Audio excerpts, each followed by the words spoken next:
Now, as you just heard, there is rare bipartisan agreement in Washington about the NBA's apology for the Hong Kong tweet. So let's take a look at some other responses. Democratic Congressman Eric Swalwell tweeted this.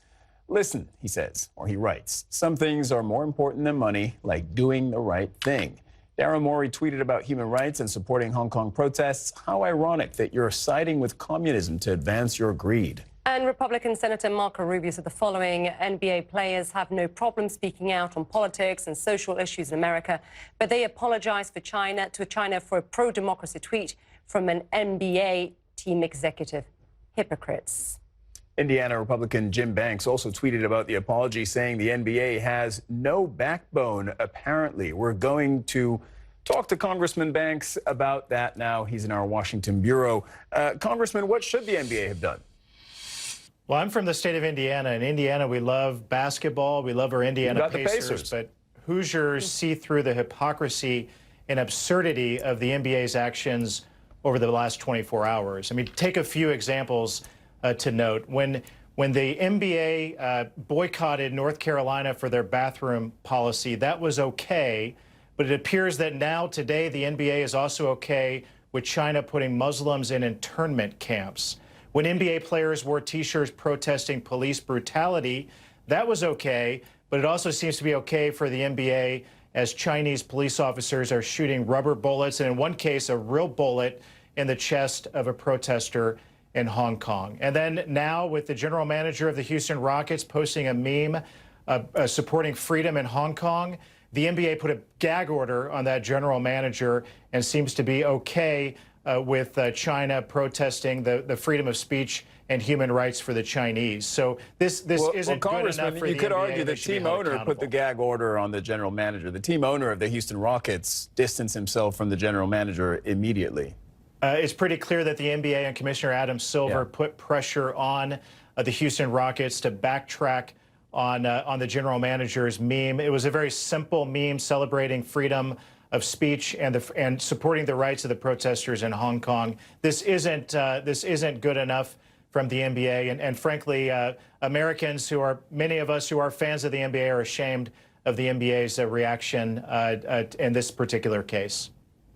Congressman, I just want to bring up a tweet, if I can, for Senator Marco Rubio. I think he very much thinks along the lines you do, but this is very interesting if we can bring it up in terms of what he said. He says this is bigger than just the NBA.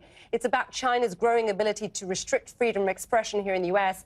TV networks, airlines, hotel chains, retailers in Hollywood already self-censor. Now private citizens risk losing their jobs if they offend China. For businesses, it's a very fine line. How do you walk that line?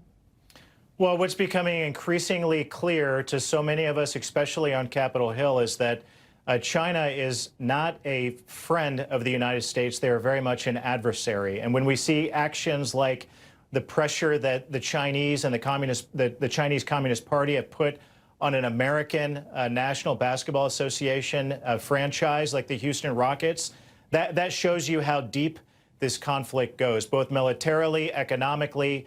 We are in a very much a contest with China that goes very deep. And this is just one set of examples when it comes to basketball of how far this will go. But, sir, I think the question is, to what extent do you expect a private, money-making corporation to go against its own financial interests?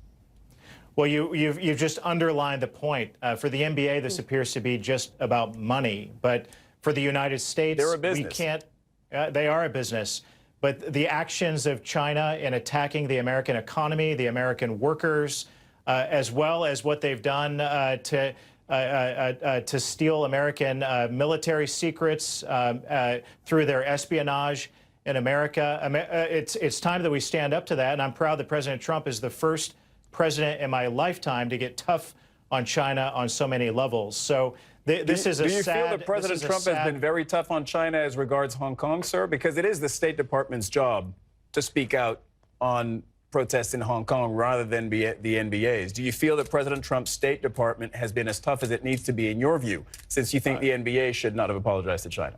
Yeah, you're right. I mean, we can juxtapose the NBA, which is a private entity, versus the United States government. The United States government under President Trump has never been tougher on the actions of China. But there's always much more that we can do.